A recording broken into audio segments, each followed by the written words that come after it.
strategic analysts have a concept they call the David Corridor, a hypothetical route that could give Israel new strategic depth while reshaping Palestinian territory. It's not a policy, it's not a project, it's a way of reading the map. And once you understand it, everything about Gaza, the West Bank, and regional politics starts to make sense. Corridors don't need to be official to matter. They don't need a ribbon cutting or a press release. They can exist as frameworks, as lenses through which experts predict what governments may try to achieve. And that's why the David Corridor has attracted so much attention. It's a way of describing how Israel might counter the most important strategic project in the Middle East, Iran's so-called Shia Crescent. Iran's goal, as analysts describe it, is a land bridge running from Tehran through Iraq and Syria all the way to Hezbollah in Lebanon.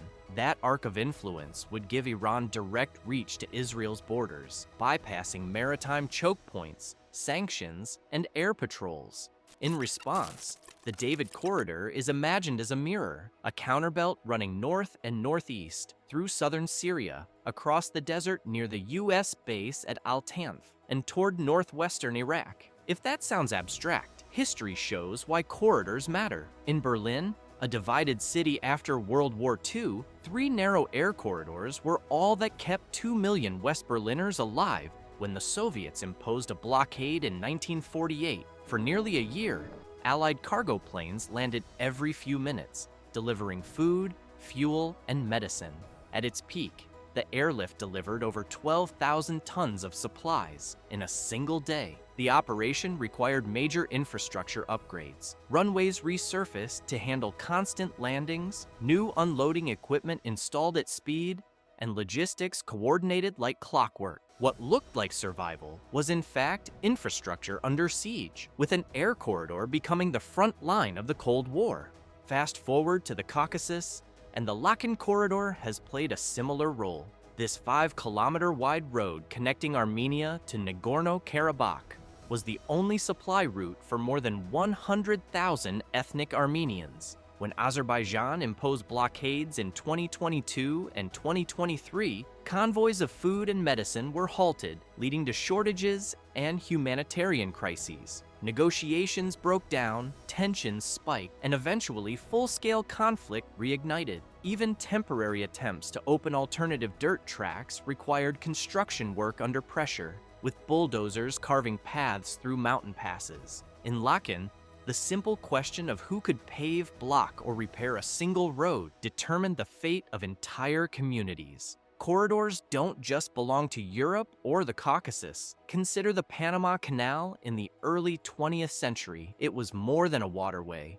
It was a corridor between oceans. U.S. control over the canal-shaped global trade routes and military strategy for decades. When the canal was threatened or blockaded, world powers took notice, because whoever controlled it controlled the lifeline of commerce. Like Berlin and Lachin, the Panama Canal showed how infrastructure could become a geopolitical pressure point. These examples show why corridors are more than lines on a map. They're lifelines, choke points, and bargaining chips, which is why, when Israel strikes weapons convoys in Syria, or when the U.S. refuses to abandon its base at Al-Tanf, analysts interpret these moves through the corridor lens. They see a chess game of routes and blockages, each piece small, but together shaping the entire board. And this sets up the central tension. If Iran is steadily building its Shia Crescent in reality, and Israel's David Corridor exists as its hypothetical counter, what happens when these two visions overlap? Could the contest for a few hundred kilometers of desert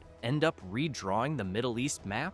The idea of the David Corridor might sound hypothetical, but the movements on today's map look anything but. To see why analysts take it seriously, you need to understand how the pieces are already shifting. Start with Iran's Shia Crescent. Since the U.S. invasion of Iraq in 2003, Tehran has cultivated networks of militias and political allies. Analysts note that supply routes appear to run from Iran's western border through Iraq, feeding into Syria, where Iran supports the Assad regime. From there, convoys often move west toward Lebanon, strengthening Hezbollah. The goal, as observers interpret it, is a continuous arc of influence stretching from Tehran to the Mediterranean. This corridor isn't just political, It rests on infrastructure. Reports suggest that Iran-backed groups make heavy use of Iraq's highway networks, many of which were originally built during Saddam Hussein's rule to connect Baghdad with Syria and Jordan. These include Highway 1, which runs west from Baghdad toward the Syrian border, and Highway 10, linking central Iraq to Jordan and Syria. Bridges and overpasses destroyed during the U.S. invasion were gradually rebuilt, sometimes with international aid, sometimes by local contractors linked to militias. These projects, while justified as reconstruction, also appear to serve logistical purposes that fit Tehran's needs. Further west, Syria offers more examples. Warehouses near Damascus International Airport, once used for civilian trade, have been repurposed or targeted in Israeli strikes on suspicion of storing advanced weaponry. Analysts also point to the T4 airbase near Homs, a hub that has seen repeated strikes because of its role in coordinating drone and missile deployments. Fuel depots and road connections running from Iraq's Anbar province into eastern Syria appear to be critical nodes in this land bridge. Satellite imagery has even shown construction activity along routes that correspond with known convoy paths, reinforcing the idea that roads themselves are being reshaped into strategic arteries. Lebanon provides the anchor. Hezbollah's fortified supply routes, including suspected tunnels and secure depots in the 𝐂𝐸𝐲 Valley, tie the arc together. These aren't fantasy claims. They're repeatedly cited by defense analysts, journalists, and even satellite imagery showing hardened facilities. To many observers, Iran's corridor doesn't exist as one grand highway. It exists as a patchwork of roads, depots, and facilities, each reinforcing the others. For Israel, this is a nightmare scenario, and it's why the David Corridor is described as the mirror image. If Iran's corridor runs east to west, Israel's would run north to northeast, cutting through southern Syria, skirting the U.S. base at Al-Tanf, and pressing toward Iraq's northwest. Analysts argue that securing even fragments of that belt could sever Iran's supply chain and give Israel breathing space along its northern frontier. The Syrian battleground reveals how this logic plays out. In recent years, Israel has conducted dozens of airstrikes against convoys, warehouses, and infrastructure sites it identified as linked to Iran's presence. Officially, these are defensive strikes, preempting threats before they reach Israel. But seen through the corridor lens, they look like deliberate efforts to keep Iran's bridge incomplete. Each destroyed convoy or damaged depot is a missing link in the chain. Then there's Al-Tanf. On the ground, it looks like a dusty outpost in the desert, but strategically, it sits at the precise junction of Syria, Iraq, and Jordan. U.S. officials say it exists to monitor and contain remnants of ISIS. Analysts, however, note its position on the M2 highway, the very road Iran would need to move supplies from Baghdad to Damascus. By holding this point, American forces effectively control a valve on Iran's corridor. It's not flashy, it's not a megabase, but its location makes it priceless. Iraq itself remains the most complex piece. Iranian-backed popular mobilization forces hold sway in many areas, but northern Iraq is dominated by Kurdish groups. Their relationships with Tehran, Baghdad, and Washington shift constantly, sometimes cooperative, sometimes confrontational. This fluidity creates uncertainty, but also opportunity. Analysts suggest that in a best-case scenario for Israel, Kurdish-controlled regions could form part of the northern bloc on Iran's route, functioning as an anchor in what observers call the David Corridor. Put together, these events don't prove that Israel is pursuing a corridor, but they explain why the concept resonates. Iran has cultivated a land bridge that appears to use rebuilt roads, depots, border crossings, and even upgraded runways to extend influence westward. The U.S. holds Al-Tanf, blocking the most direct highway, and Israel, whether by coincidence or design, is acting in ways that deny continuity. None of this amounts to an official strategy, yet all of it aligns with the corridor framework analysts use to interpret the region's shifting map. Here's the uncomfortable truth about corridors.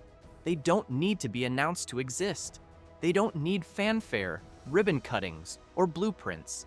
A corridor can function long before anyone calls it one, as long as enough of the right pieces fall into place. Seen this way, the David Corridor is less a project than a lens. It doesn't have to be built in one sweep. It can emerge in fragments. A widened road here, a checkpoint there, an upgraded border post, a new logistics yard in the desert. Each of these steps looks routine, even dull. But together, they reshape how people and goods move.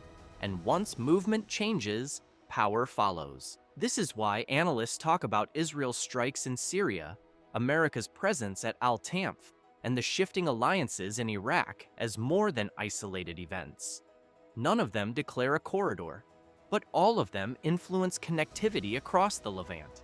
And when you add them up, the map starts to behave as though the corridor exists, even if no one admits it. If the David Corridor ever hardened into reality, it wouldn't start with a grand unveiling.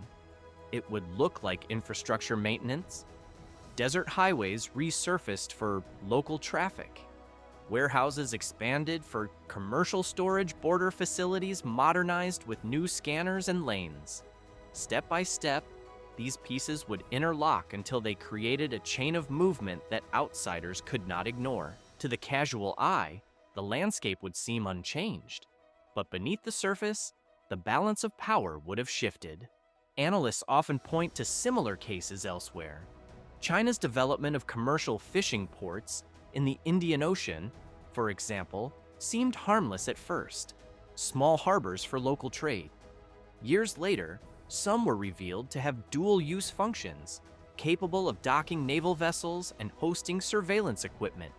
What looked like scattered projects turned out to be pieces of a larger strategy. The same could apply here. Invisible infrastructure matters just as much as visible construction. A new drone airstrip in the Syrian desert, a hardened bridge over the Euphrates, or buried fiber optic cables running parallel to highways can all serve civilian functions while quietly reinforcing a strategic chain. Pipelines are another example. A natural gas line extended across a border may appear to serve energy needs, but it also determines dependency, leverage, and access. Even water pipelines, like those rerouted during conflicts in Syria, can shift who holds leverage over communities. These projects don't look like mega projects at first glance, but they are the invisible foundations of power. This is the speculative heart of the concept. Perhaps Israel doesn't need to consciously pursue the David Corridor. Perhaps it already functions by default, through strikes, alliances, and U.S. positioning. That doesn't mean the corridor is official. It means that analysts see patterns that suggest strategy, whether intended or emergent. And that raises the final unsettling possibility. The David Corridor may not be a future mega project waiting to be announced. It may already be taking shape, one quiet upgrade at a time. Corridors may begin as theories, but they endure only when translated into infrastructure. That's why the most powerful strategies of the modern world are inseparable from megaprojects. They need concrete, steel, and supply chains to anchor them in reality. China's Belt and Road Initiative is the clearest example. It started as a diplomatic slogan, but it became real through ports, pipelines, highways, and rail lines. Each project might seem local: a bridge in Pakistan, a port in Sri Lanka, a rail link in East Africa. But together they form a lattice of influence, a corridor network stretching across continents. Today, freight trains run from China to Europe along rail corridors that didn't exist 2 decades ago. The port of Gwadar in Pakistan and the Hambantota port in Sri Lanka, both upgraded under Belt and Road, offer Beijing logistical footholds far from home.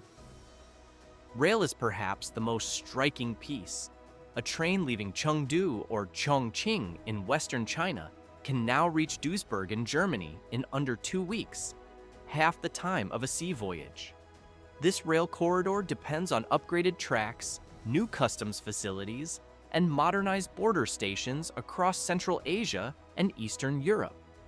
Each upgrade may look like a local development project, but taken together, they form one of the longest logistical arteries on the planet. Turkey's Istanbul Canal shows the same logic.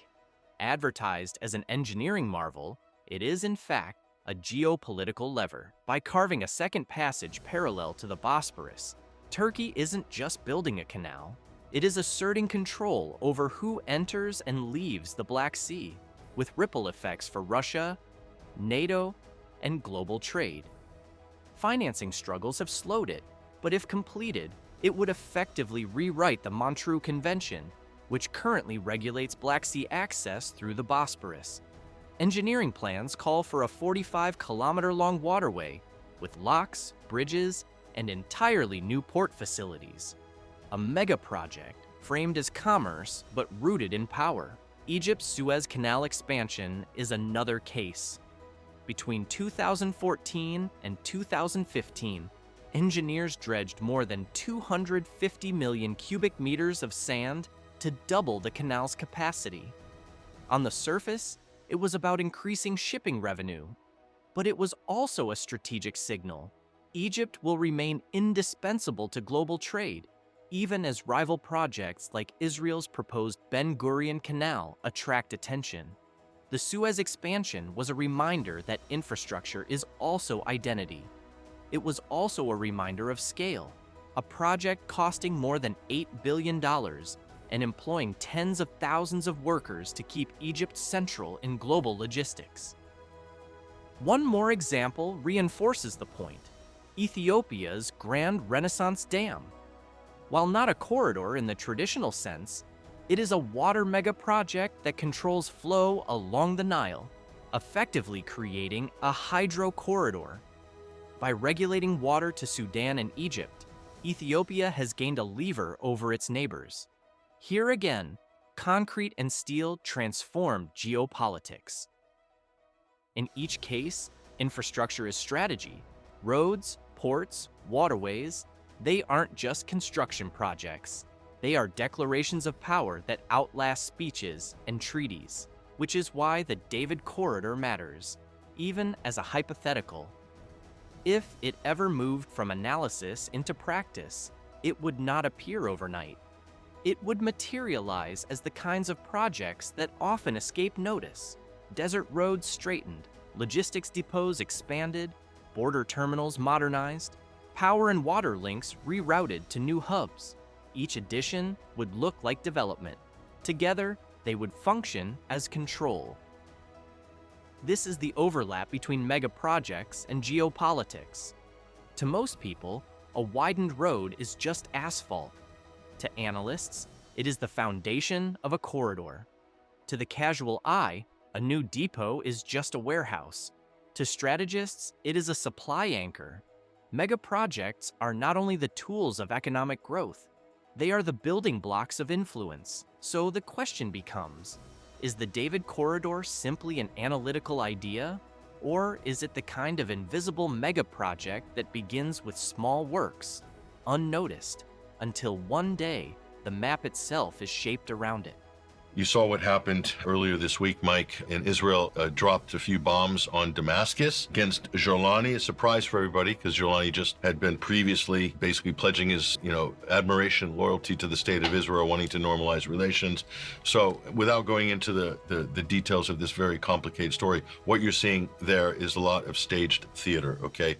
But this is an important piece of information that everybody needs to understand. This is a great analysis here, and I want to thank Freddie Ponton for supplying this to 21st Century Wire. David's Corridor, Israel's foothold in the heart of the Arab world. And as you can see, David's Corridor is that strip of southern Syria that's going to connect the Golan Heights, which are occupied by Israel, all the way up through the Druze-held areas and into the Kurdish-held areas of northeastern Syria, with a straight shot into Iraqi Kurdistan and right at Iran's border here. And there's a tweet embedded in this that people should pay attention to by a Middle Eastern analyst named 𝐓𝐵𝐷𝐻. That's David's Corridor. Strategically, what you're looking at here is a new Sykes-Picot agreement right in front of our eyes. But the difference between this Sykes-Picot And the last one is the borders of this are going to be drawn in blood. The US and Israel and Britain and France, the allies of those two countries, they want to redraw the map of the Middle East. And so you're looking at a sectarian bloodbath that is about to kick off. It has already kicked off in Syria, as well as Lebanon, and the next will be Iraq. And this is right here, this is what it's all about. We'll bring this on screen. It's about preparing the region for the Greater Israel Project. Now, that's not going to be occupied by Israelis, but in that red zone, client states, totally subservient to the United States and Israel. And that's what the Greater Israel Project amounts to. And as you can see, it extends quite a bit. So people need to understand that's a reality. Go to that article at 21st Century Wire, read it, and you'll get a lot of answers.